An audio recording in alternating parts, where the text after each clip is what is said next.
So up next, we have a special speaker tonight, Women in Music City Award honoree and Change the Conversation co-founder Tracy Gershon is going to share some remarks with us tonight. Tracy is a longtime industry leader, a Women in Music City Hall of Fame member, and a tireless voice for women in music. Tracy, if you could please join the stage. God, I've been so nervous because I thought my face was going to be enlarged on this screen, and all I could think of is I should have had a facial today. It's very frightening. Well, when I was asked to speak today, I was honored, and I immediately said yes. And then later I had second thoughts. I was asked because of my work with Change the Conversation, an organization I co-founded with Leslie Fram and Beverly Keel that furthers gender equality in the music industry. But the truth is, I was thinking about putting this work on pause. I mean, there were so many other urgent issues: climate change, gun control, poverty. I recently lost a friend to an opioid addiction, and there's just cancer. There's been way too much cancer. All of us have lost way too many friends to this insidious disease. Just this morning, we celebrated the life of the wonderful Fran Galante, who was a guiding force to many of us. And I was also dealing with my own mother's recent cancer diagnosis, and I just kept thinking, shouldn't I be putting my effort and energy into something more worthwhile than gender equality? That same week I was asked to speak, I was traveling to Baltimore because Change the Conversation had partnered with the Baltimore Orioles on a women's empowerment initiative. This particular Friday, the Orioles were also celebrating the opening of an exhibit, which honored the history of the fight for women's rights. I was surrounded by so many powerful women, and I found myself in a circle with three of them: the president of the Women's National Party, the head of policy and affairs for Procter & Gamble, and most notably Barbara Mikulski, a former U.S. senator and the longest-serving woman in the history of the U.S. Congress. And they started asking me about Change the Conversation, and I kind of looked at my feet, and I was sheepish, and I was like, yeah, it's great. I told them all about it. I said, but I'm really thinking about, changing direction and putting my efforts into more important causes. And they all looked at each other, and then the woman from the National Women's Party took my hand in hers. She stared right at me, and she said, when you empower women in your community, no matter how small, it will affect real change on a broader scale. Keep doing this work, she said. It's important. What you are doing matters, and stay with it. Wow. This was the encouragement and validation I needed to keep going. It was a great reminder that when we improve the lives of women and girls, we improve the world. Because empowered women take on all the other issues that are damaging our planet. We fight to end poverty and drug addiction. We work on better gun control initiatives. We become cancer researchers and climate change advocates. Gender equality is the tide that lifts all boats. Now, no action is too small or insignificant in our fight for equality. Sometimes we think that we have to have a big job, a big money, a big name, and a big platform from which to make change.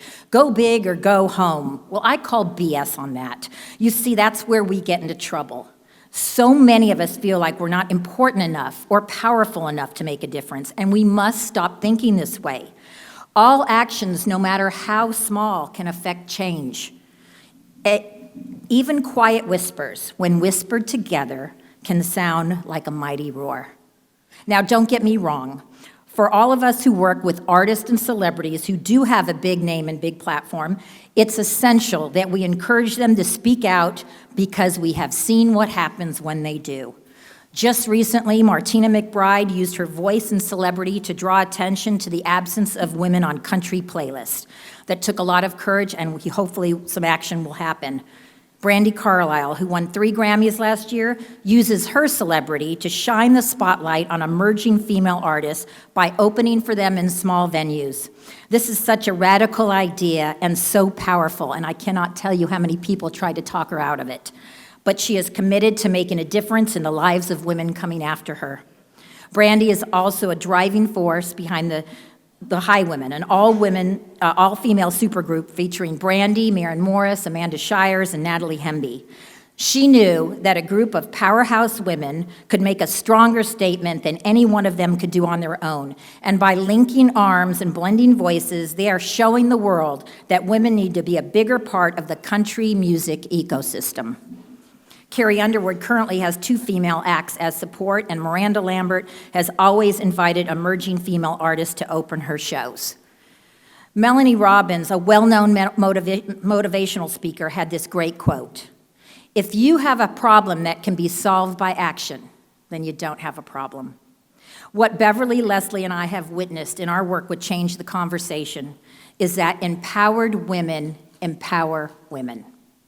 When we commit to action on behalf of other women and girls, we will solve the problems. All of us have the ability to take action, and it's all important and it all matters.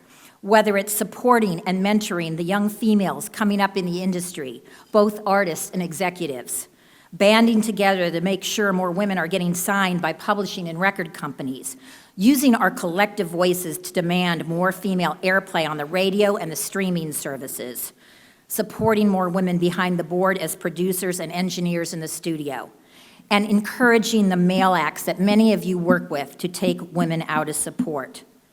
Otherwise, how in the world will we inspire and set examples for the next generation of women? I also encourage all of you to be feminists. Now, let's be clear.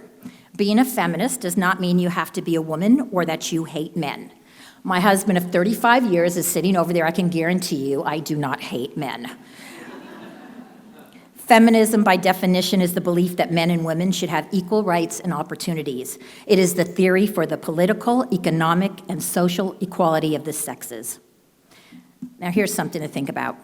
Next year, in August 2020, we will celebrate the 100th anniversary of the passing of the 19th Amendment.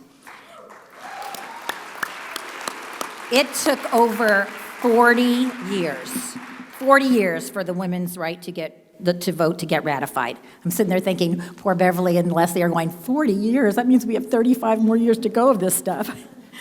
But today, many of us take the right to vote for granted. But voting is one of the small things that you can do to make a big difference. Your one vote can change the course of history and directly impact our rights as women. You must vote and encourage others to vote as well. I mean, we got an important election coming up, and we've got to take care of business here. Right? So when I look at this room, I'm filled with so much admiration and excitement and hope. I'm going off, okay, so, sorry, I'm going off script now. Okay, I'm looking, here's Leslie Fram and Beverly Keel, who tirelessly work with Change the Conversation. Of course, Leslie does all her great work with the Next Women Country, and I actually am proud to make an announcement that Beverly Keel has just been appointed the Dean of College and Media Entertainment at MTSU, the first woman dean at MTSU. I don't know where you guys are, but saw Lou Taylor earlier. She just got the Business Management Icon Award from the Hollywood Reporter. Becky Gardenhire just made a partner at WME. Jenny Smythe, who is a beautiful warrior for so many reasons. Allie Harnell, who just started Woman Nation. She's going to shake things up. Laura Huffless, turning personal tragedy into great work. I mean, I can look around the room. You have some of the greatest A&R people in this room. There are women here who are making big differences. Managers who represent the biggest artists in our format. Agents, business managers, PROs, trade organization heads, publishers, lawyer, label execs, women who work in all the streaming platforms, our angels from Music Cares and the Music Health Alliance. I mean, the list goes on. I'm going off script, and I know I'm running out of time, but I could talk about every one of you, because well, here's the point, though. Here's the point I'm trying to make, that all of you are in positions to make change, and it doesn't matter if you're an icon or a partner or a dean. I encourage, and I'm calling to action, all of our honorees and everyone in this room, male and female, to use your voices and take action, big or small, to create a more diverse and equal landscape that will in turn lead to the change that we need.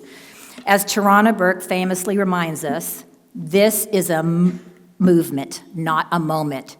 This shit ain't going away, I'm telling you that much. And I'd like to end with this. Sojourner Truth, the famous abolitionist and activist who had escaped slavery, said this in 1851 about women wanting equal rights. When there's so much racket, there must be something out of kilter. If the first woman God ever made was strong enough to turn the world upside down all alone, then women together ought to be able to turn it back and get it right side up again. Thank you to Lori Becker, Jocelyn Hanna, and the Nashville Business Journal for honoring this group of badass women and allowing me to speak. And now I can drink. Woo!